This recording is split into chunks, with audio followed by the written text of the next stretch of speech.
Selamat datang di channel Simar Imam. Sembari mendengarkan tinggalkan like dan komentarnya bosku. Jangan lupa pasang headset kalian. Siapkan kopi dan camilan. Lupakan pahitnya kehidupan. Mari kita dengarkan sambil rebahan. Bab 147. Biaya kursi. Ye Tianzong terkejut. Saya belum pernah mendengar pernyataan seperti ini. Reaksi bawah sadarnya pada saat itu adalah bahwa pihak lain memaksa dirinya sendiri ke dalam masalah. Namun, Ren Yuro adalah wanita cantik dan wanita kaya. Selama bertahun-tahun, dia telah berjuang dan belajar banyak. Dia telah keluar masuk lelang seperti ini sebelumnya, tapi tidak sebesar lelang Juxian Villa hari ini. Memang ada biaya kursi. Ren Yuro tidak berkomitmen, dan berkata dengan suara rendah, biasanya dihitung berdasarkan volume transaksi di tempat tersebut. Lagi pula, para tamu yang datang ke konferensi tidak memiliki biaya masuk, tetapi mereka akan dikenakan biaya sesuai dengan kursi dan perilaku mereka. Tentu saja, sebagian besar organisasi lelang akan menyumbangkan biaya yang dibentuk sebagai dana amal. Yuro, jika kamu ingin mengatakan itu, berapa yang harus kita bayar untuk duduk di sini? Ren Dongguo sedikit khawatir. Meskipun salon kecantikan Zhang Chunkin sudah mulai lepas landas sekarang, baru dibuka beberapa hari dan kekurangan dana. Dan yang disebut dividen yang diterima Zhong Xiliang hanyalah 2 mobil mewah, dan tidak ada cara untuk menukarnya menjadi uang saat ini.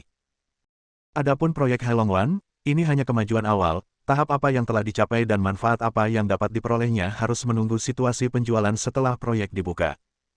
Berdasarkan skala pelelangan hari ini dan nilai barangnya, saya memperkirakan bahwa kami bertiga ditambah kursi ibu saya akan menelan biaya setidaknya 5 juta yuan. Apa? 5 juta? Ren Dongguo, yang mendengarnya, juga sangat bersemangat. Dia berbicara lebih keras, dan Sun Yongye kebetulan mendengarnya. Dia segera mencibir dan berkata dengan bercanda, 5 juta itu banyak. Kedengarannya sangat aneh, mengapa kamu tidak bisa mengeluarkannya? Karena kamu tidak punya uang, mengapa kamu masih duduk di sini? Mengapa kamu tidak keluar? Apakah ini merusak pemandangan di sini? Saya punya uang atau tidak adalah urusan kami, dan tidak ada hubungannya denganmu. Sekarang, cepat menyingkir, kalau tidak, aku tidak bisa menjamin bahwa aku akan melakukan apapun. Anda. Sun Yongye masih ingin marah, tapi Mei Changyao, yang sudah lama bersiap, merasa tidak perlu merobek wajahnya sekarang. Anak ini gila, jika dia benar-benar membuatnya kesal dan mengacaukan pelelangan hari ini, saya khawatir kerugiannya melebihi keuntungannya. Bagaimanapun, saya sudah punya rencana, dan saya tidak terburu-buru, jadi saya menghentikan Sun Yongye, dan berkata dengan tenang, Yongye, tidak apa-apa, biarkan saja. Lelang akan segera dimulai. Meskipun mereka tidak memiliki kemampuan untuk membeli barang, saya yakin kucing punya kucing, dan tikus punya tikus. Biaya kursi beberapa juta masih bisa dibayarkan. Jika kamu benar-benar tidak punya uang, maka ikuti prosedur normal, apakah itu menuntut atau pengusiran. Singkatnya, aturan tidak bisa dilanggar. Mereka yang bisa datang ke Juxian Villa kami untuk konsumsi adalah orang yang menginginkan wajah. Kecuali jika mereka tidak menginginkan wajah, maka belum terlambat untuk berurusan dengan mereka. Kata-kata Mei Changyao sangat mengintimidasi. Sun Yongye bersaudara juga ragu untuk berbicara. Pada akhirnya, dia tidak punya pilihan selain menyerah. Setelah memelototi Ye Tianzong, meskipun dia tidak berbicara, keganasan di alisnya masih membuat orang merasa bahwa hari ini kedua bersaudara itu bersikeras untuk membunuh Ye Tianzong. Duduk sendiri. Sayang, perutku sedikit sakit, pergilah ke kamar mandi dulu. Ye Tianzong berdiri, menatap Ren Dongguo, dan berkata, Ayah, jaga Yuro. Jika ada yang mengganggumu, segera hubungi aku. Saat dia mengatakan itu, dia juga memperhatikan Mei Changyao yang ada di sebelahnya, dan Mei Changyao memiliki senyum yang tampaknya jahat, yang membuat Ye Tianzong merasa tidak nyaman, tetapi dia tidak terlalu memikirkannya. Selalu ada solusi untuk sebuah masalah. Tidak peduli konspirasi apa yang dimiliki pihak lain, selama dia berani mengacau, dia akan dihancurkan selamanya. Setelah berbicara, Ye Tianzong pergi dengan tergesa-gesa. Ikuti arah kemana ibu mertua baru saja pergi, dan kejar sampai ke pintu kamar pribadi. Ini adalah rumah halaman kecil di sebuah villa pegunungan, dan sebenarnya ada 2 pria berpenampilan kekar yang menjaga pintu. Ye Tian memanjat tembok dan masuk. Setelah mencari beberapa kali, dia akhirnya mendengar gerakan di sebuah ruangan di sudut tenggara. Tanpa penjelasan apapun, dia segera mengintai, bersandar rendah di dekat jendela, dengan lembut mendorong jendela hingga terbuka, dan membiarkan penglihatannya menembus. Di dalam rumah, ibu mertua sedang duduk di sofa dengan senyum di wajahnya, memandangi orang yang duduk di seberangnya. Wajahnya penuh kerendahan hati, sama sekali berbeda dari wajah orang berpangkat tinggi yang biasa dia cemooh. Jelas sekali. Orang ini adalah apa yang dia sebut sebagai pelanggan penting. Ini adalah seorang wanita. Dilihat dari sosok dan kulitnya, dia tidak terlalu tua, paling banyak berusia 35 atau 16 tahun. Dia memiliki rambut panjang terbentang di atas jas hitam solid. Melihat pakaiannya, dia tidak terlihat seperti pebisnis yang berbisnis, tetapi lebih seperti pembunuh profesional seperti Hua Fenghuang. Dan dia juga memakai topeng, berbentuk mawar hitam, yang menutupi seluruh wajahnya kecuali kedua matanya. Tidak bisa melihat penampilan yang tepat. Dia duduk di hadapan Zhang Chunqin, dengan postur duduk standar dan punggung lurus, dia tampak seperti telah menerima semacam pelatihan profesional. Selain itu, Ye Tianzong dapat merasakan bahwa wanita ini penuh dengan aura pembunuh yang berbeda dari orang biasa. Ini adalah karakter yang tangguh. Meskipun Zhang Chunqin mengatakan bahwa ini adalah klien yang dia temui ketika dia menjalankan salon kecantikan, dia tidak mengatakan bagaimana dan sejauh mana dia mengenal satu sama lain, dan Ye Tianzong tidak bertanya. Lagi pula, dengan karakternya, jika dia mengajukan beberapa pertanyaan lagi, dia pasti akan dikutuk. Ye Tian menarik napas dalam-dalam. Dengan pikiran tenang, dia tidak bertindak gegabah, dan berencana berhenti diam-diam, pertama untuk melihat bagaimana mereka berbicara, dan kemudian untuk mendapatkan informasi yang relevan dari informasi konten sebelum membuat kesimpulan. Hei, Nona Gu, saya di sini. Setiap kali aku melihatmu, kamu memakai topeng ini. Sejujurnya, itu memberi orang perasaan yang sangat misterius. Bentuk ini membuat orang tahu bahwa kamu bukan orang biasa. Aku sangat terhormat bisa duduk bersamamu hari ini. Tentu saja, jika kerjasama kita dapat dinegosiasikan dengan sukses, dan kita bahkan dapat menghasilkan uang bersama di masa depan, itu akan lebih baik. Zhang Chunqin berkata dengan rendah hati. Status kedua orang itu tidak sama. Dalam pengantar Zhang Chunqin bertanggung jawab atas pekerjaan itu, dan yang disebut Nona Gu adalah menginvestasikan uang, mengatur pesanan, dan kemudian keduanya akan mengembangkan salon kecantikan bersama. Jika Anda benar-benar melakukan bisnis bersama, dengan dasar yang bersih dan tidak ada niat bengkok lainnya, Ye Tianzong tidak akan menyelidiki terlalu banyak. Namun, hanya dengan melihat penampilan ini, tujuan pihak lain untuk mendekati Zhang Chunqin pastilah tidak murni. Kalau tidak, itu tidak akan begitu misterius dan mencurigakan. Saya memiliki luka di wajah saya, jadi tidak nyaman untuk menunjukkannya kepada orang lain. Terakhir kali saya dirawat di tempat tidur kristal Anda, saya merasa jauh lebih baik. Di masa depan, jika ada kesempatan yang cocok, saya pasti akan menunjukkan wajah asli saya, Bos Zhang, Anda tidak perlu menekankan poin ini. Nada suara Nona Gu stabil dan suaranya rendah, yang tampaknya tidak sesuai dengan temperamennya di usia 30-an. Dia menarik napas dalam-dalam, menatap Zhang Chunqin, dan berkata langsung ke pokok permasalahan, mari kita kembali ke bisnis. Terakhir kali kita berbicara, saya ingin berinvestasi pada Anda, dan Anda juga ingin mengembangkan salon kecantikan. Jadi, menurut rasionya, saya akan menyumbangkan modal, dan Anda akan menyumbangkan teknologinya. Tidak ada keberatan untuk hal ini, bukan? Tentu saja tidak ada keberatan. Hanya saja saya tidak tahu berapa banyak Nona Gu berencana untuk berinvestasi, dan seberapa jauh dia berencana untuk membangun salon kecantikan. Apalagi saya tidak mengerti satu hal. Investasi dan kerjasama bisa dibicarakan di mana saja, jadi kenapa harus memilih di sini? Tentu saja, aku hanya bertanya. Jika kamu menyembunyikan sesuatu, kamu tidak perlu mengatakannya. Pertanyaan Zhang Chunqin mengungkapkan suara hati Ye Tianzong. Ia mendekatkan telinganya, mencoba mendengar lebih jelas. Saya dapat memberitahu Anda. Alasan mengapa saya memilih tempat ini adalah karena ada item dalam pelelangan hari ini, yaitu satu set perlengkapan mandi yang digunakan oleh seorang wanita bangsawan dari Kaisar Dinasti Tang. Ini adalah favorit saya, dan pada saat yang sama, saya berharap mendapatkannya. Sebelum saya ingin berinvestasi pada Anda harus membantu saya mendapatkan item ini. Ah! Zhang Chunqin terkejut, dan segera menggelengkan kepalanya, bertanya-tanya, saya khawatir ini tidak baik. Karena Anda mengatakan bahwa itu adalah benda dari dinasti Tang, dan digunakan oleh selir bangsawan, itu pasti tak ternilai harganya. Jika saya menginginkan uang itu, apalagi yang bisa saya temukan untuk investasi? Saya bisa. Ini syaratnya. Apakah kamu bisa melakukannya tergantung pada kemampuanmu sendiri. Nona Gu tampak serius, dan berkata, selain itu, jika Anda bisa mendapatkannya secara langsung, jumlah investasi saya akan dimaksimalkan. Jika Anda tidak mendapatkannya, maka investasi saya akan berlanjut, tetapi akan dikurangi sesuai dengan itu. Untuk menebus kesalahan yang Anda sebabkan pada saya, jadi dalam investasi, Anda harus membayar sejumlah barang agar saya mencapai keseimbangan psikologis. Singkatnya, tujuan saya adalah membangun kerajaan tata rias kecantikan, jadi pengoperasian salon kecantikan menurut saya terlalu kecil. Selama Anda dapat mencapai tujuan saya, maka saya akan membantu Anda membuat grup, Anda akan menjadi presiden, dan saya akan berkontribusi di belakang layar.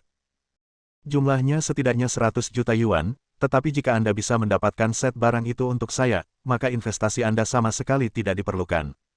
Dengar sini. Ye Tianzong samar-samar mencium adanya konspirasi. Jelas tidak mungkin bagi Zhang Chunkin untuk mendapatkan barang-barang milik selir kekaisaran. Dia tahu dia tidak bisa melakukannya tetapi dia memutuskan untuk melakukannya. Tujuan Nona Gu mungkin karena dia menyukai apa yang dipegang Zhang Chunkin. Apa itu? Saya berkontribusi. Jika Anda menawarkan 100 juta, saya khawatir saya tidak akan bisa mendapatkan 1 juta. Apakah tidak sulit bagi Anda untuk melakukannya? Jumlah uang tidak penting, yang penting adalah pikiran. Nona Gu tertawa ringan dan berkata, dalam keluarga Anda, selain aliran modal yang ada, pikirkanlah, hal berharga apa lagi yang Anda miliki yang dapat digunakan sebagai distribusi ekuitas. Dengarkan dengan jelas, yang saya maksud adalah berharga, kurang lebih hanya hati, tetapi hanya jika Anda membayar, saya akan membiarkan Anda mengelola grup di masa depan. Saya yakin Anda melayani grup dengan sepenuh hati, mengerti? Dipahami. Zhang Chunkin menghela nafas dan berkata tanpa komitmen, Mes. Gu, saya dapat memahami kekhawatiran Anda. Saya khawatir Anda ingin berinvestasi pada saya karena Anda menghargai kemampuan pribadi saya, jadi Anda tidak perlu saya membayar terlalu banyak uang. Tetapi untuk membuat Anda merasa nyaman, saya juga perlu menunjukkan ketulusan saya. Ini bukan masalah. Keluarga saya tidak punya banyak uang, tapi, sejujurnya, Ren Dongguo yang saya nikahi hanyalah pernikahan kedua saya. Suami terakhir saya meninggal dalam kecelakaan mobil. Sebelum kecelakaan mobilnya, dia sangat mencintai saya dan memberi saya banyak perhiasan emas dan perak. Jika Anda tidak keberatan, hanya perhiasan emas dan perak. Keluarkan semuanya. Meskipun tidak terlalu berharga, itu tetap sebuah harapan. Sebelum Zhang Chunkin selesai berbicara, Mes. Gu langsung setuju. Dengar sini. Ye Tianzong terkejut. Mungkinkah tujuan akhir dari jalan memutar Mes Gu adalah untuk mendapatkan perhiasan emas dan perak itu? Menurut informasi yang diberikan melalui penyelidikan Huo Feng Huang, ayah Ren Yurou pernah menjadi anggota sekte tertentu. Hari ini, mereka masih diawasi oleh apa yang disebut mata-mata. Perhiasan emas dan perak ini diberikan kepada Zhang Chunkin oleh ayahnya, mungkinkah ada misteri di dalamnya? Bab 148. Rasanya seperti tujuan akan segera muncul. Sementara Ye Tianzong yakin, dia juga sangat khawatir. Jika itu benar-benar seperti yang saya duga, maka kerumitan di balik ini mungkin di luar imajinasi saya. Secara kebetulan, Huo Feng Huang setuju pada saat itu bahwa orang yang dia kirim hari ini akan kembali untuk memberikan informasi yang lebih rinci, dan kemudian membuat laporan yang efektif untuk dirinya sendiri, dan menghubunginya setelah pekerjaan di sini selesai. Seharusnya tidak ada masalah. Pikirkan di sini. Ye Tian menarik napas dalam-dalam dan terus mendengarkan, tanpa mengambil tindakan apapun. Nona Gu, saya sebenarnya tidak punya banyak permata. Jika saya menjualnya dan mengubahnya menjadi uang, saya khawatir paling banyak 1 juta. Dibandingkan dengan 100 juta milikmu, itu benar-benar tidak signifikan. Kalau ditukar dengan ini, maka bagianku, 1%. Atau 2%. Atau, setengah-setengah. Zhang Chunkin pada awalnya cukup kritis, 12% saham, bahkan bukan daging terbang, di mana bosnya, dia jelas hanya pencari nafkah tingkat tinggi. Namun, sebelum dia selesai berbicara, Mes Gu memotongnya dan berkata dengan datar, jika Anda dapat melelang kumpulan artikel selir yang saya inginkan, maka Anda tidak perlu membayar sepeser pun. Saya akan berinvestasi dan memberi Anda 60% saham. Jika Anda tidak bisa, maka Anda dapat membawa emas, perak, dan perhiasan Anda. Meskipun nilainya tidak tinggi, itu menunjukkan ketulusan Anda. Saya akan memberi Anda 50% saham.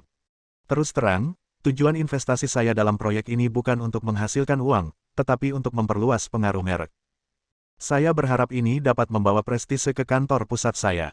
Di masa depan, kami akan memiliki bisnis lain untuk memasuki kota Linceng. Kami berharap dapat menggunakan industri kecantikan ini sebagai terobosan. Anda harus mengerti maksud saya, bukan? Kulit kepala Zhang Chunkin langsung kesemutan. Hanya dengan investasi kecil, Anda bisa mendapatkan setengah saham. Dan total investasi melebihi 100 juta. Nona Gu, kenapa kamu memilih aku, sebenarnya? Perasaan itu penting. Mes. Gu menarik napas dalam-dalam, berdiri, dan berkata dengan ringan, selain itu, tempat tidur kristal telah menambahkan banyak poin untukmu. Oke, aku punya hal lain yang harus dilakukan. Singkatnya, saya harap yang terbaik bagi Anda untuk mengambil set peralatan selir kekaisaran itu sebanyak mungkin. Kalau tidak, gunakan emas, perak, dan perhiasan Anda sebagai jaminan. Aku akan berada di lokasi lelang, dan aku akan mengikuti kemajuanmu untuk berbicara denganmu nanti. Zhang Chunkin sangat gembira, dia pasti tidak ingin melewatkan acara yang begitu hebat. Nyatanya, kumpulan emas, perak, dan perhiasan itu adalah semua miliknya, apalagi dia sangat menyayangi mantan suaminya, dan dia bisa menggadaikannya tanpa hipotek, tetapi pada dasarnya tidak realistis untuk memotret peralatan selir kekaisaran yang tak ternilai harganya. Namun, karena dia mengatakannya, dia harus mencobanya dulu. Apakah bisa dilakukan atau tidak, terserah takdir. Nona Gu pergi. Zhang Chunkin mengikuti dari belakang. Adapun Ye Tianzong, setelah mengkonfirmasi cerita di dalam transaksi mereka, dia pergi lebih awal. Saat kembali ke tempat pelelangan, Zhang Chunkin mengikutinya kembali ke tempat duduknya. Pada saat ini, dia tersenyum di seluruh wajahnya. Lagi pula, tidak peduli apakah dia mendapatkan peralatan selir kekaisaran atau menggadaikan emas, perak, dan perhiasannya sendiri, kesepakatan ini tidak akan kehilangan uang apapun yang terjadi. Melihat penampilannya, Ren Dongguo pun bertanya, sayang, kenapa kamu begitu bahagia karena klien misteriusmu itu? Tentu saja. Bu, ada banyak penipu di masyarakat sekarang, jadi jangan tertipu. Karena Anda saat ini menjalankan 2 salon kecantikan, dan Anda memiliki tempat tidur kristal yang bertanggung jawab, saya pikir kami dapat melakukannya dengan mantap dan mengembangkan skala bisnis selangkah demi selangkah. Tidak perlu berinvestasi sekarang. Ren Yurou sangat khawatir. Namun, sebelum dia sempat selesai berbicara, Zhang Chunkin menyela dan berkata dengan agak tidak senang, apa yang kamu tahu, ibumu dan aku menyebutnya visi strategis. Sekarang ada investor yang ingin berinvestasi, mengapa aku tidak memanfaatkan kesempatan ini dan membuatnya lebih besar dan lebih kuat? Terlebih lagi, aku baru saja berkomunikasi dengannya. Jika tidak ada kecelakaan, aku akan menjadi bos grup di masa depan, dan nilai pasarnya sangat tinggi. Tapi semuanya belum sepenuhnya dinegosiasikan, kamu tunggu saja kabar baikku. Bu, selamat. Ye Tianzong mengatakan sesuatu dengan lancar, tetapi segera menyebabkan pihak lain memutar mata mereka, dan berkata dengan lembut, kapan giliranmu untuk berbicara? Tidak peduli seberapa baik urusanku, itu tidak ada hubungannya denganmu. Lebih baik kamu diam, dan aku akan kesal hanya dengan melihatmu. Dia sedang berpikir tentang bagaimana cara memotret perlengkapan selir kekaisaran ini. Jelas tidak realistis mengeluarkan uang untuk itu, apalagi rumah saya sendiri, saya khawatir tidak akan berhasil mengevakuasi seluruh keluarga Ren. Akan lebih baik untuk memiliki hubungan. Salah satunya adalah Zhong Xiliang dari pihak suaminya.